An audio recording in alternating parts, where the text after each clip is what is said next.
மதுரை மாநகராட்சியில் அதிமுக ஆட்சியிலும் நடந்த வரி முறைகேட்டையும் விசாரிக்கலாம் என்று நீதிபதிகள் உத்தரவிட்டிருக்கிறார்கள். அண்மை செய்தியாக திரையினில் பார்த்து வருகிறோம். இது பற்றிய விரிவான விவரங்களோடு இணைக்கிறார் செய்தியாளர் ரஃபீக் ராஜா. ரஃபீக் ராஜா, விவரங்கள். மதுரை மாநகராட்சியில் பல கோடி ரூபாய் வரி முறைகேடு நடைபெற்றது. இந்த முறைகேட்டை தமிழக காவல்துறை விசாரணை செய்தால் நேர்மையாக விசாரணை செய்ய மாட்டார்கள். எனவே இந்த வழக்கை சிபிஐ விசாரணைக்கு மாற்ற வேண்டும் என்று மதுரை மாமன்றத்தினுடைய அதிமுகவின் கவுன்சிலர் ரவி என்பவர் உயர்நீதிமன்ற மதுரை கிளையில் கடந்த மாதம் இந்த வழக்கு தாக்கல் செய்திருந்தார். இந்த வழக்கு உயர்நீதிமன்ற மதுரை கிளை நீதிபதிகள் எஸ்.எம். சுப்பிரமணியன், அருள்முருகன் முன் தொடர்ந்து விசாரணைக்கு நடைபெற்று வருகின்றது. இந்த வழக்கை ஏற்கனவே விசாரணை செய்த நீதிமன்றம் இந்த முறைகேடுகள் குறித்து சிறப்பு காவல்துறை அதிகாரி நியமனம் செய்து விசாரிக்க வேண்டும் என உத்தரவு பிறப்பித்திருந்தனர். அதன் அடிப்படையில் தமிழ்நாடு அரசு ஏடிஜிபி அந்தஸ்தில் உள்ள ஒரு காவல்துறை அதிகாரியை நியமித்து வழக்கு விசாரணை நடைபெற்று வருகிறது. இந்த வழக்கு தான் இன்று மீண்டும் விசாரணைக்கு வந்தது.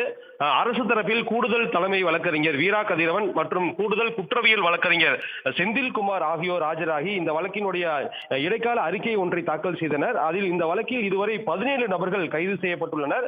தொடர்ந்து விசாரணை செய்யப்பட்டு வருகிறது. வரி ஏய்ப்பில் ஈடுபட்ட 2 கோடி ரூபாய் ரெக்கவரி செய்யப்பட்டுள்ளது என்றனர். மேலும் இந்த வழக்கில் ஏற்கனவே கடந்த 10 ஆண்டுகளில் நடைபெற்ற அந்த வரி ஏய்ப்பு முறைகேடும் குறித்தும் தொடர்ந்து விசாரணை நடைபெற்று வருவதாக தெரிவித்திருந்தனர். இதற்குத்தான் அதிமுகவுடைய மாமன்ற உறுப்பினர் தரப்பில் ஆஜரான வழக்கறிஞர் மகேந்திரன் என்பவர் எதிர்ப்பு தெரிவித்தார். இதுபோன்ற கடந்த ஆட்சி காலத்தில் நடந்ததை விசாரிப்பு என்பது வழக்கினுடைய திசை திருப்பக்கூடிய செயல்.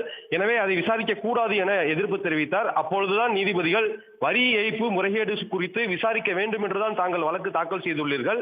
கடந்த 10 வருடங்களாக நடைபெற்ற வழக்கை முறைகேட்டை விசாரிப்பதில் தங்களுக்கு என்ன பிரச்சனை என்று கேள்வி எழுப்பினார்கள். அது மட்டுமல்லாமல் இந்த வரி முறைகேடு என்பது மக்களுடைய வரி பணம். இதை முறையாக வசூலித்தால் மக்களுக்கான அனைத்து தேவைகளையும் அரசு செய்து கொடுக்க முடியும்.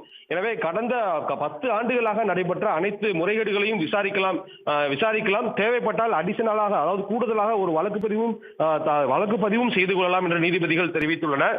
குறிப்பாக வரி முறைகேட்டில் திமுகவினர் தான் ஈடுபட்டுள்ளனர் என்று வழக்கு தாக்கல் செய்த அதிமுகவினர் தரப்பில் கடந்த ஆட்சி காலத்தில் தற்போது நடைபெற்ற முறைகேடையும் விசாரிக்கலாம் என்று நீதிமன்றம் கூறியிருப்பது அவர்களுக்கு மத்தியில் பெரும் அதிர்ச்சியை ஏற்படுத்தி உள்ளது. உடனுக்குடன் செய்திகளை தெரிந்து கொள்ள சன் நியூஸ் பெல் ஐகானை கிளிக் பண்ணுங்க.